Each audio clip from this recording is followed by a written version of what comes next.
for nor received a single earmark project from my state. And I can tell you that my state is doing pretty well.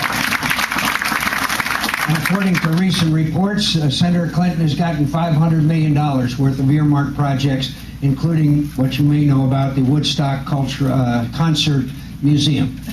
The Woodstock Concert Museum, both a pharmaceutical as well as a cultural experience, as you know.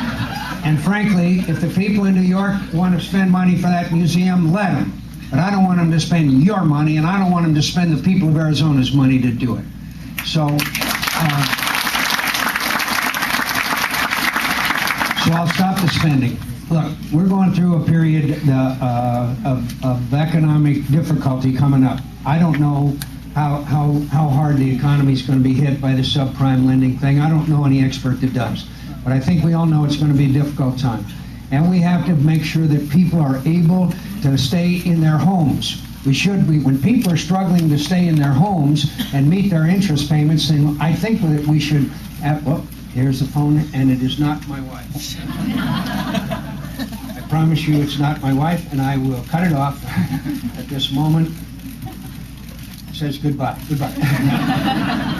By the way, I do have a picture of my daughter Megan in my screensaver at her graduation. I have graduation. She graduated last May from Columbia University, that hotbed of conservative thought and action. And it shows me in her graduation outfit. I'd love to show it to anybody who's interested. And I figure that's the most expensive screensaver in history. Tuition, transportation, room, anyway, I won't go into it. So what we need when people are struggling to make their interest payments and stay in their homes, we shouldn't have pork barrel spending going on like is going on, my friends. And we've got to find ways for people to be able to have a pause here, and so we make adjustments so that they're able to do that. The second thing we've got to do is become energy independent. We've got to become independent of foreign oil. Ethanol will play a role in doing that. Ethanol will play a role. A lot of other things will play a role, but I also want to remind you of this. If oil goes to $100 a barrel, we would be sending $400 billion a year to countries overseas that send us that oil. $400 billion out of America's economy. Today, it's $1 billion a day. So that makes you understand better this issue of the Chinese owning our paper and that outflow of American dollars because we're purchasing oil. Now, my friends, among many other things, we have to, as well as ethanol. I keep mentioning ethanol. I don't know why. But one of the main areas is nuclear power. My friends, nuclear power is safe. It's inexpensive. It does not emit greenhouse gases. And the United States Navy has sailed ships around the world for 60 years with nuclear power plants on them, and we've never had an accident.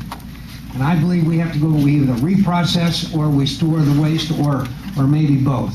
By the way, the French, 80% of the French electricity is generated by nuclear power. Now, we all want to imitate the French, but the fact is, and by the way, in case you missed it, I'm sure you didn't, we now have a pro-American president of France, which shows that if you live long enough, anything can happen in this world, and we're very grateful for that.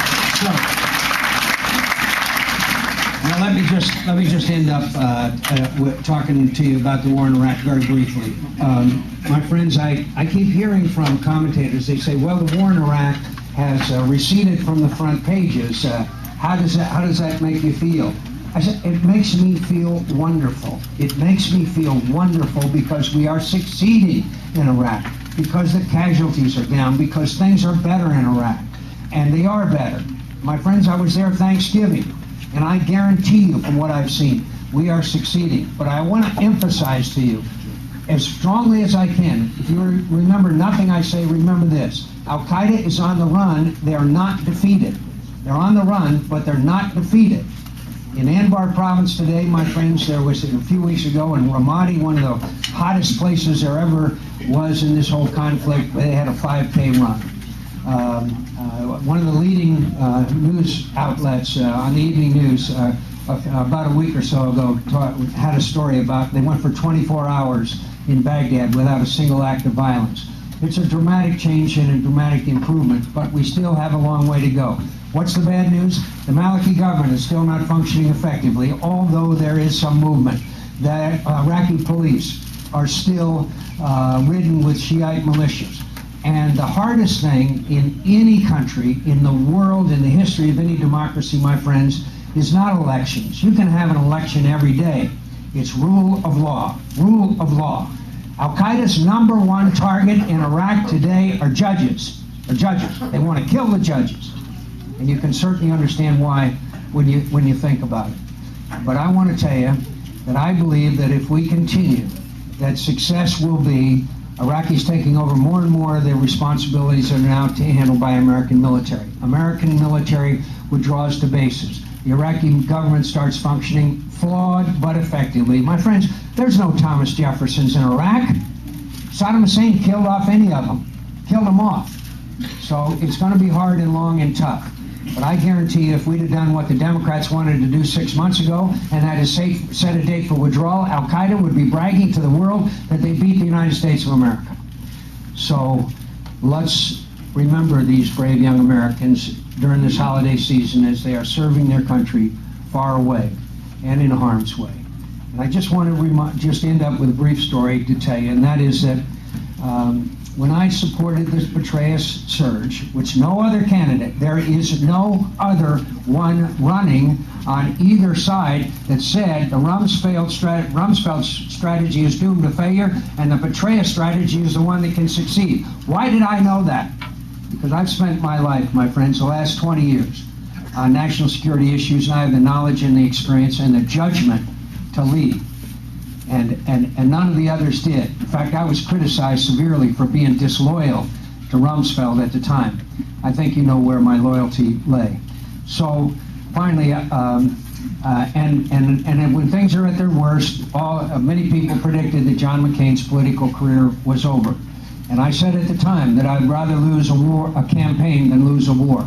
And every once in a while you have an experience that puts everything in the right perspective for you. And that took place at a town hall meeting in Wolfboro, Massachusetts, New Hampshire, a couple of months ago. In Wolfboro, a woman stood up and said, "Senator McCain, we wear this bracelet with my son's name on it, Matthew Stanley." I said, "I'd be honored to wear the bracelet." She said, "My son Matthew was killed. He was 22 years of age, out in combat outside of Baghdad just before Christmas last year. Would you wear this bracelet with his name on it?" I said, "I would be honored to do so." And then she said, "Senator McCain, I want you to make me one promise. I want you to promise me one thing, that you will do everything in your power to make sure that my son's death was not in vain." My friends, that's what it's all about. That's what this is all about. And I believe that whatever happens, that this nation, although divided about the war, is not divided in our support of these brave young Americans who are serving our nation with courage and bravery and distinction. And keep them in your thoughts and prayers during this holiday season. Thank you very much, and thank you for coming this morning. I appreciate you all being here. Thank you very much.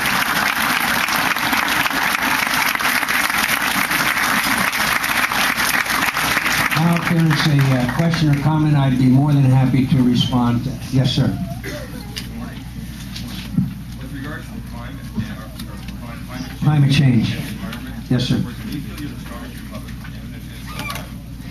Well, in the year 2000, you might remember I lost in the year 2000. In fact, after I lost the South Carolina primary, I slept like a baby. Sleep 2 hours, wake up and cry. Sleep 2 hours, wake up and cry. At the town hall meetings, young person after young person would stand up and say, "Senator McCain, I hesitate today to use this phrase." They'd say, "What are you going to do about global warming? What are you going to do about global warming?" Well, I went back in 2001 and I started having hearings in the Commerce Committee, and there was no doubt in my mind that it's real. There is continued debate as to how severe and how quick and all that. And Joe Lieberman and I recommended, actually introduced legislation and forced votes on legislation that we call cap and trade.